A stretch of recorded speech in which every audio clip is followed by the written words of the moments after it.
guys enjoyed the live stream today. If it did happen, I hope it did. And then Thursday, not Thursday. When would that be? Actually, yeah, Thursday, my birthday, whenever, the 21st of October, I'll be doing another live stream. So if you missed out on the 19th, make sure to check out the 21st. I'll be live there as well, just to chit-chat with you guys. Hopefully it'll be a lot of fun. But with the NBA season kicking off now, since the first day is today actually, gonna be taking a look at seeing what players are going to be the best, sixth man, most improved, all that stuff. So yeah, it should be a lot of fun. So make sure again you comment down below your picks, like the video if you do like the video, and subscribe to the channel to see what else I'm up to in all these videos that I post daily on. Yeah, let's get started.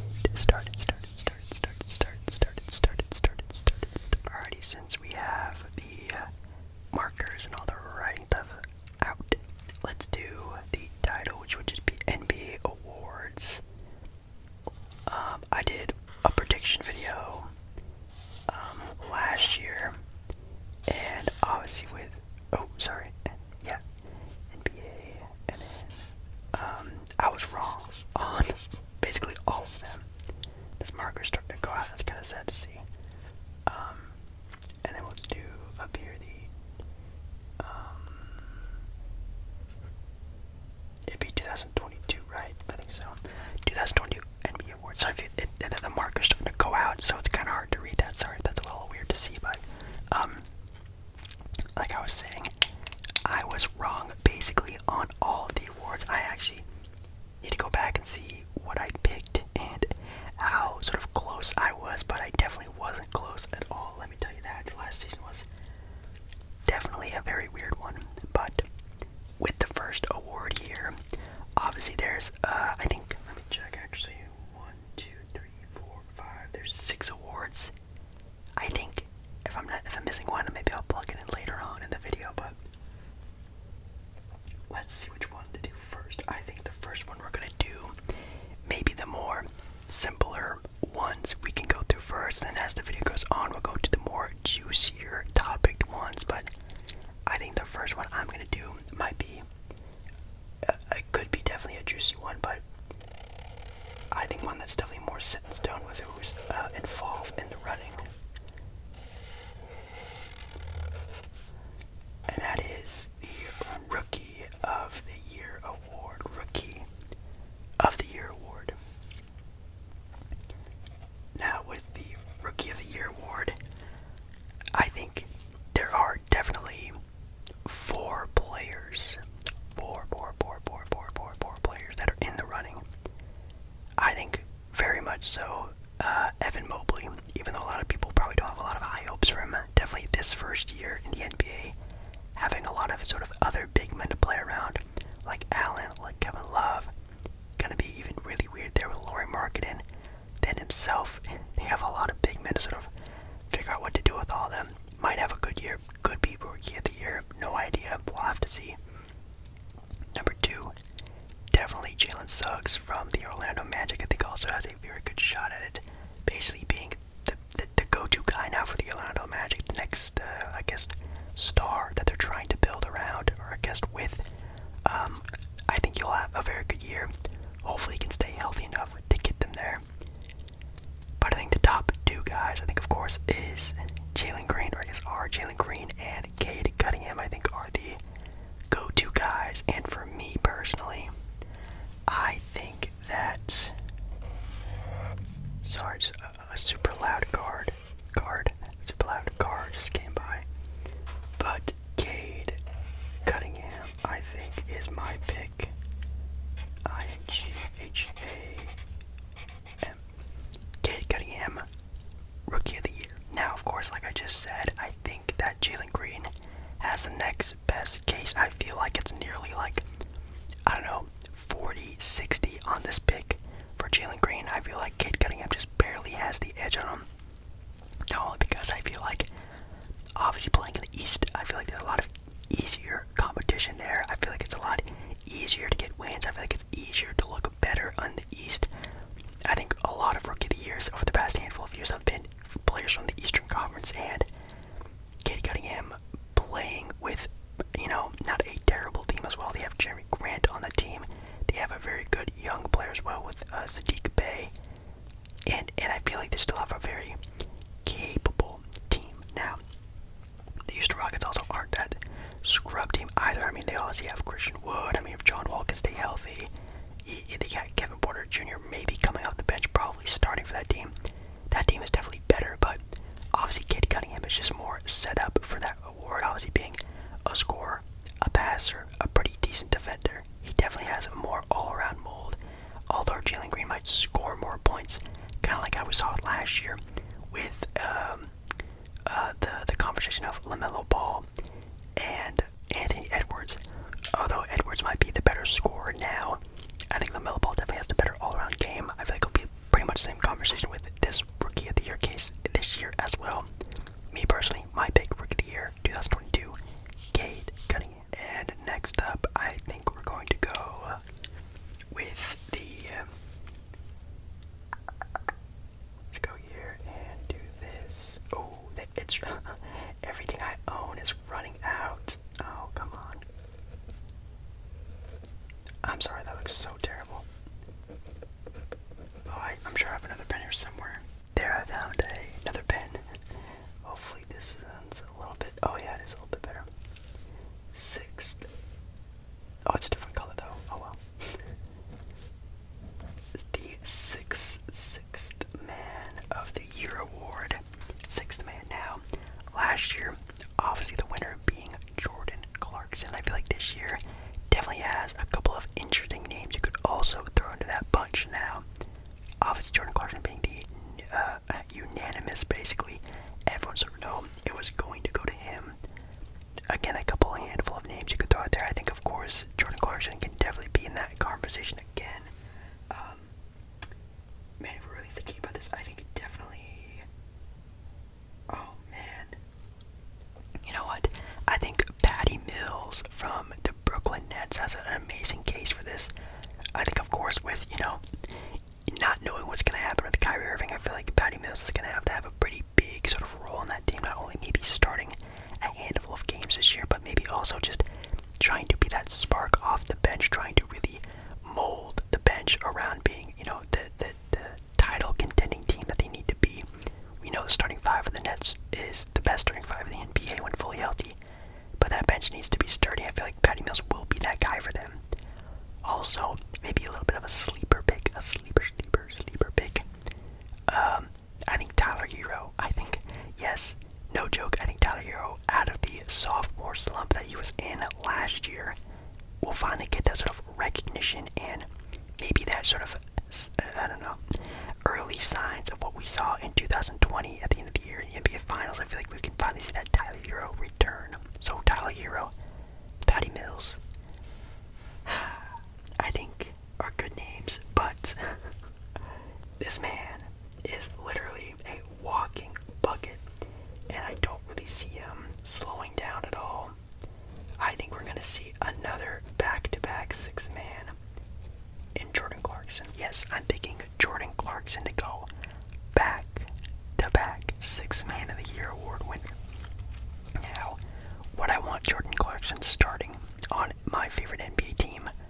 Probably not. But would I want him off the bench? I would beg for Jordan Clarkson to be on the bench on my favorite team because he is such a go-get-em basket. Oh my god, last year he averaged 18 points, 4 rebounds, nearly 3 assists as well. He also averaged, from the field, he shot 45% from 3 and 43% from the field. Not the craziest of numbers, but definitely very, very, very good.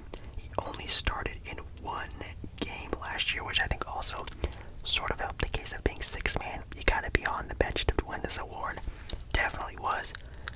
Now, again, I feel like Patty Mills would definitely be the close runner-up on that.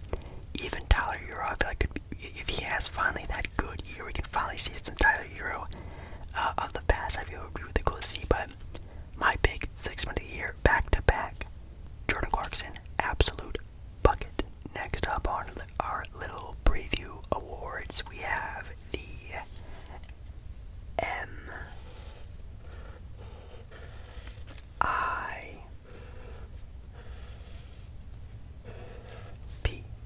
MIP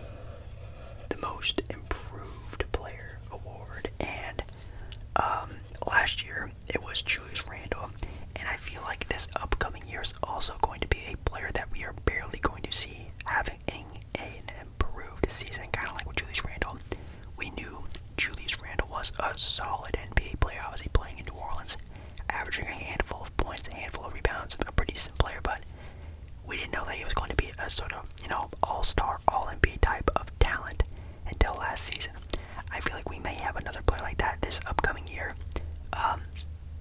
Some players I can think of, like, I don't know, like Domantas Sabonis, maybe even a player like a Shai Gilgeous-Alexander type of player, a De'Aaron Fox, maybe someone who's, already a really solid NBA player, sort of like how Julius Randle was, but also just having an improved sort of impact on team play, again, like a Pacers, Kings, a Thunder type of role that these players have. I feel like the most improved player could sort of happen like that again.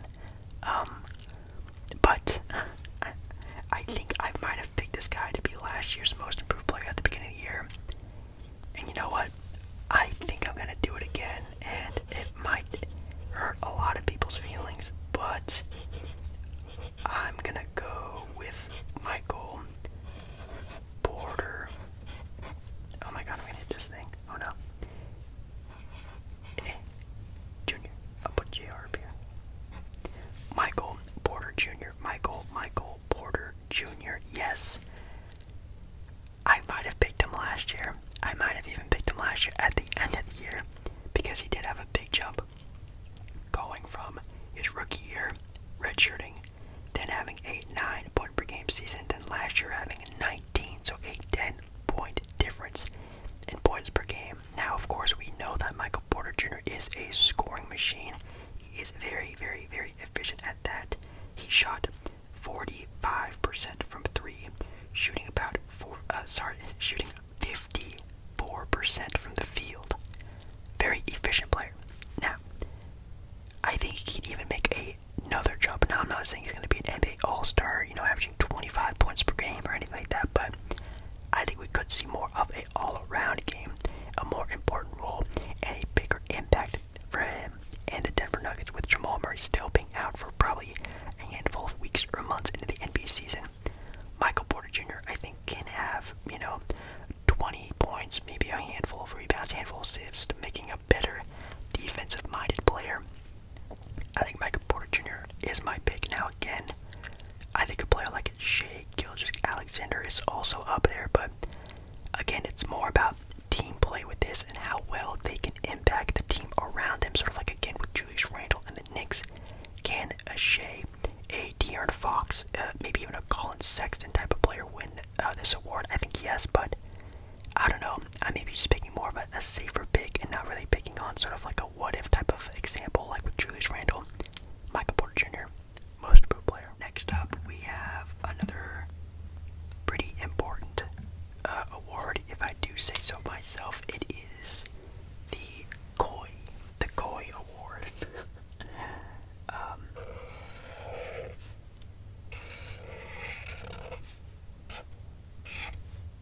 The Koi Award is the Coach of the Year award, and for this award last year, it went to Tom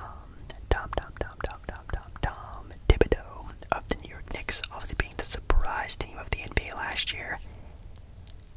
Could it be another surprise team? I think yes. I think if, the Hornets or the Pelicans somehow make a crazy run and be a 5 seed or something crazy like that, I think, of course, that coach will win Coach of the Year, but trying to think more of a not-so what-if scenario, again, like with the most improved argument, gonna go with a little bit of a safer pick, and I think mine safer pick is going to be actually the runner-up of last year's award.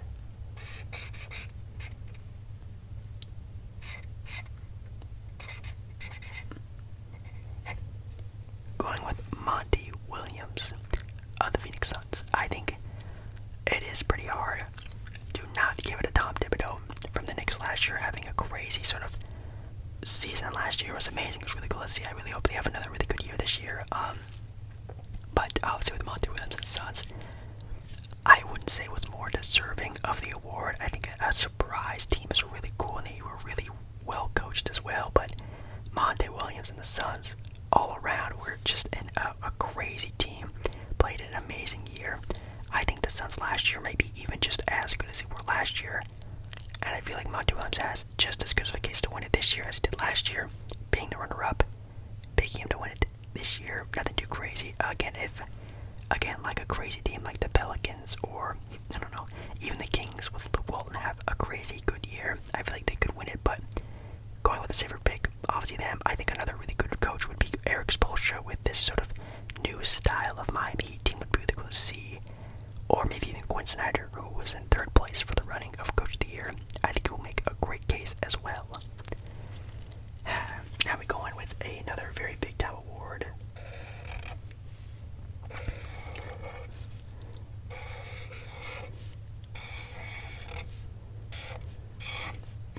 Big ol' dpoy,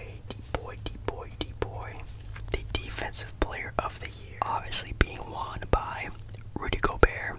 Whoop-de-doo. Never saw that coming. No, I thought he was definitely deserving of the award, but this upcoming year, I feel like there's a bunch of different names you could throw in that hat. Again, obviously being Rudy Gobert. I think another sleeper player would even be the player who won it 2 years ago, Giannis Antetokounmpo. I think even Ben Simmons, if he finds a home somewhere, if it's not Philadelphia, last year was in the running. I think he could still be in the running this year and having a little bit of a up and down roller coaster of an offseason, but I feel like my safer pick, without it being Rudy Gobert,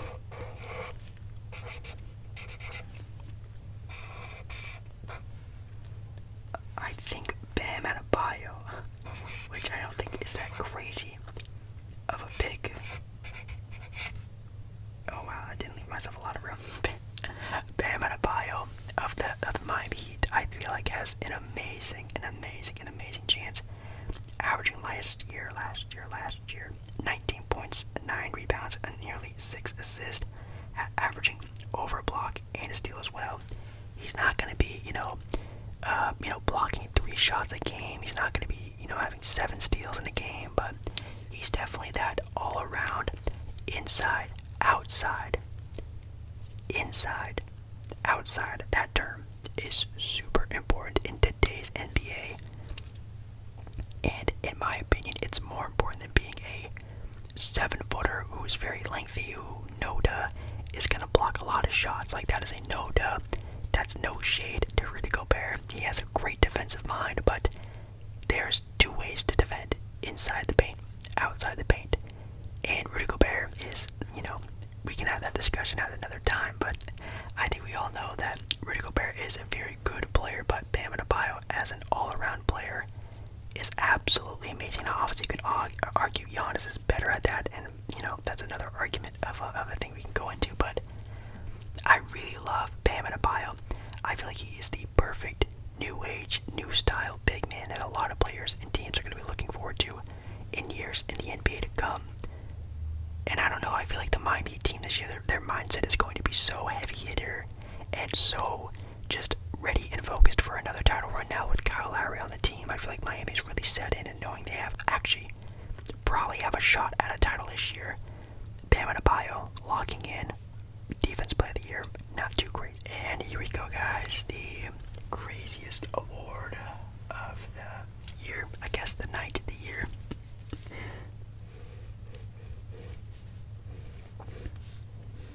We have the Big Boy MVP award, and man, for me personally, this might be the craziest year for the MVP voters. I feel very sorry for them because, again, very talented, heavy hitter teams this year are going to be trying to sort of force their way into being, hey, look at us, we're the best, we're this, we're that, we're all that. And I feel like a lot of players are going to be at the helms of that. Obviously, the award going to Nikola Jokic last year, very deserving of a player, but no offense if, some players weren't hurt. I feel like Jokic would have been, 3rd, 4th, maybe even 5th in MVP voting that year, but circumstances happen and he won it. Awesome, an amazing player, definitely deserved. But in a fully healthy season, we're going to have to see if he can stand up to that sort of role. And I feel like he will have another amazing shot, but he is not going to be my pick for a back-to-back winner. I feel like Giannis has a very big case, obviously winning the title, being the finals MVP. I feel like Giannis has that mindset of, hey, I am the best, I want to prove I'm the best, I want to prove that we are still the best. I feel like Giannis kind of has that mindset, so he could definitely go out there this year and have another MVP season to show everyone that says, hey, we are the champions, we are the bar, we want to show that. So I think Giannis is a great sort of first name to talk about. I think, of course, obviously, LeBron James and Kevin Durant, James Harden, Anthony Davis, all those guys, all those Lakers and Nets teams are definitely going to have a great shot at the title of MVP as well. But I think, of course, they're looking at the actual NBA title, not the title, the name being MVP. So those guys, in my opinion, are also going to be out. I think Joel Embiid had an amazing case last year, got hurt, and even now with this running mate Ben Simmons not really knowing what's going to happen to him, I can't say for sure that I could really focus on Joel Embiid a lot. So that leaves me with another name. And it's actually the name of the guy I picked last year to win to win MVP. And that's Luka Doncic. Yes, ASMballeR is picking Luka Doncic to win MVP again. Now, with MVP Luka, big, humongous fingers crossed for not only the play of Kristaps Porzingis, the play of the team around him, but the coaching of Jason Kidd. If those three things can all, mesh well together, Luka Doncic and the Dallas Mavericks are going to have a very solid year this year. Good enough to win Luka Doncic a MVP. I feel like, yes, last season he averaged nearly 28 points per game, over a steal a game, nearly 9 assists and 8 rebounds as well. I feel like he will be an even improved shooter from last year, shooting 35%. Luka, I think this year could average anywhere around 38 to 40% from 3. And again, it looks like and sounds like Kristaps and the team is playing better, being more comfortable around Jason Kidd in his offense. So if everything goes right, no injuries, no big knock on wood for that, I think Luka Doncic has an amazing chance to be the MVP. I mean, we saw what he did with that Slovenian team in the Olympic Games. Can he replicate that in this year's NBA season? I say close to yes. I'm picking Luka Doncic again. I think Giannis might be my second name, maybe even Joel Embiid. I've seen a lot of people putting Kevin Durant as their MVP. Again, KD, the Nets, they are not trying to win MVP. They're not trying to beat the 73-9 record. They are going into the season still trying to just stay healthy, get a good seed, and win the NBA title. That's the only three things. They don't care about MVPs or most improved players. They don't care about that. Coach of the years doesn't matter. I feel like with Luka in Dallas, it does matter. I feel like Luka is going to be the go-to guy this year. So these are my awards for the 2022 NBA season. Cade Cunningham, Rookie of the Year. Jordan Clarkson, Sixth Man, Most Improved. Michael Porter Jr., Coach of the Year. Monty Williams with the Suns, Defensive Player of the Year. Bam Adebayo, the MVP. Again, predicting it to be Luka Doncic. Can it happen this year? We're gonna have to see. So thank you guys so much for watching this video. Again, make sure you leave your your predictions, your picks down below in the comments. Make sure you stop by tomorrow for the live stream. It's gonna be my birthday. It's gonna be fun. No idea what I'm gonna be doing. I might just, I don't know, have a drink and hang out with you guys. It should be a lot of fun. So make sure you guys stop by if you want to stop by.